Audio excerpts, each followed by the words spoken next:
And let's keep the good times rolling with Mike Calabrese on the college football land. Mike, every week, we simulate college football 25 games. We're always targeting one of the marquee ones. You, a G5 specialist, we had to include Oregon against Boise State. I do want to say, before we talk about the simulation, are you at all worried a bit? Because I know you had the long shot future on Boise to win the Natty.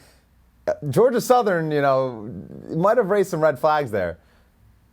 Yeah, at first my concerns were Malachi Nelson not winning the QB1 job, but now I'm like, is the transfer portal still open? Can we get a bunch of defenders, some run stoppers in the box? Because the Broncos finished outside the top 100 in Pro Football Focus run grade from week one. You had, powers like Sam Houston, Coastal Carolina, Texas State, all finished better against the run in week one. So I think that's Boise's biggest bugaboo moving forward.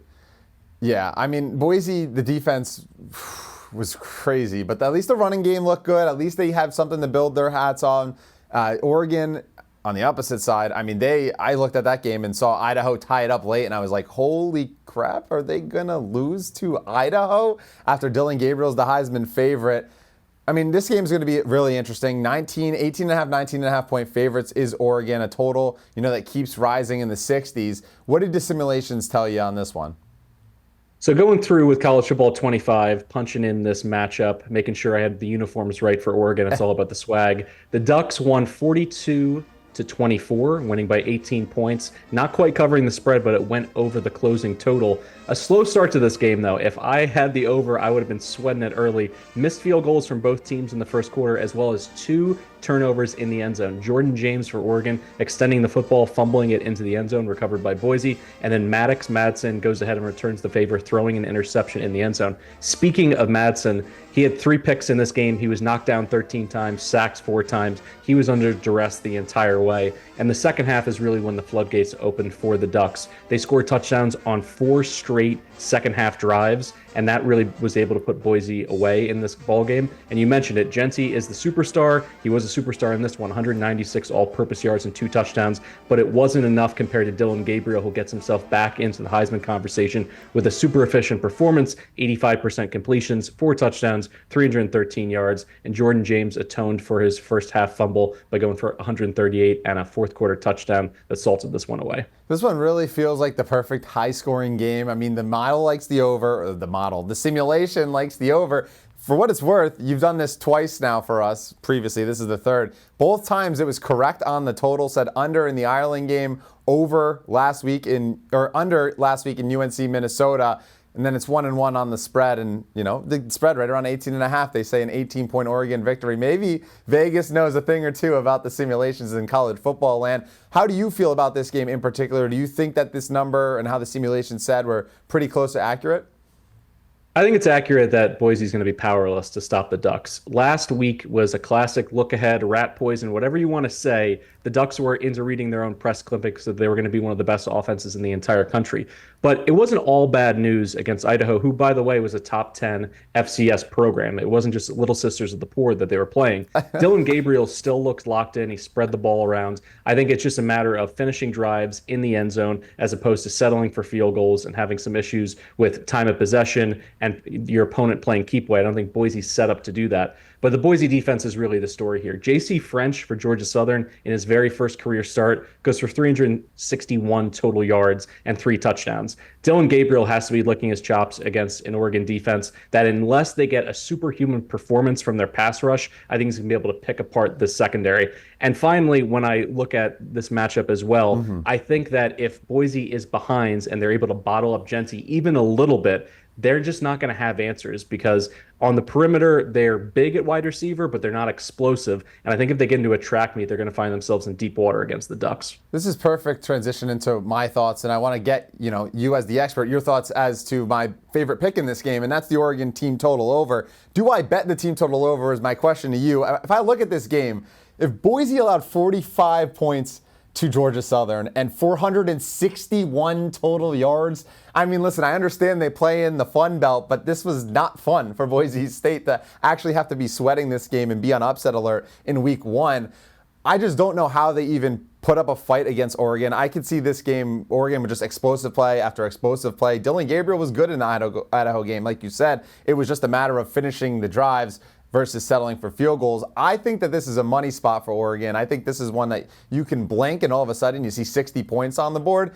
The only concern I have is obviously with Genty, like if they run the ball and they run and they run and they run and they break the clock out, because that's the only way it's going to, be a closer game in Boise to be on upset, is them controlling the clock and controlling possessions. But again, you mentioned it. If they can stop that early, all of a sudden this turns into a track meet and Oregon pulls away. Your thoughts on this? Am I thinking the right way? Like, do we agree?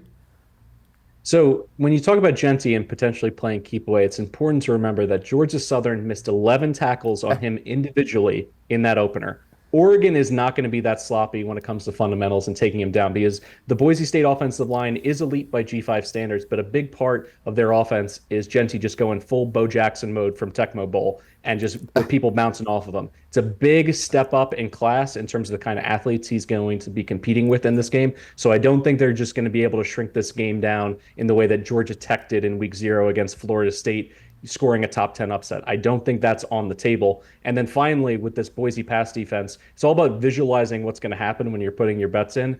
Evan Stewart scored 3 touchdowns in the simulation. I can absolutely picture that against a Boise State defense that I still think is reeling from their performance last week. Yeah, I think this is a great spot for Oregon to get right. I think also, you talk about the top teams in the country trying to build this college football resume also now that the group has expanded to 12.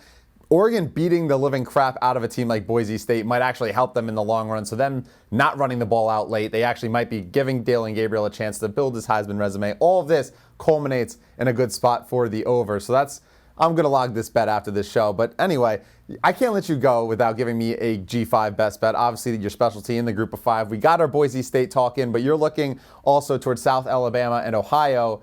Ohio, their run game looked good against Syracuse. What are you seeing here?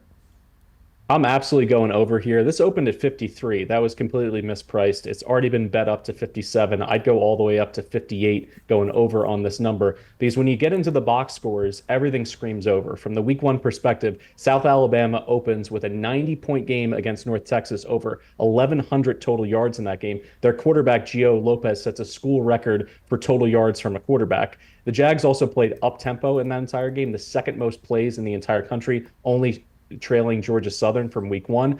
And Ohio was absolutely powerless. I know you as a Syracuse grad was watching that game hoping that Kyle McCord would look good. He looked good. He looked so good that their head coach was offering champagne up to Ryan Day, being able to get him out of the portal. So I think they're going to have real issues slowing down Gio Lopez and Pritchett out wide for the Jags. But when it comes to their offense, I think they're going to be able to run through this tissue paper South Alabama defense that is really missing Kane Womack, who goes from head coach at South Alabama to the defensive coordinator for the Crimson Tide at the University of Alabama, doubling his salary even though he made the move down from head coach to coordinator. Yeah, I think a bottle of champagne after a week 1 win against Ohio isn't really the way to go for Syracuse. But, their defense didn't look that great. Ohio ran all over them. Can totally see, Ohio's defense also looking horrible and over here. And you don't have to tell me twice. When I see overs, my eyes just pop. I love to bet them. I'm a little bit of a sucker in that regard. So Mike Calabrese, appreciate you hopping on. A pair of overs is a perfect way to celebrate this weekend.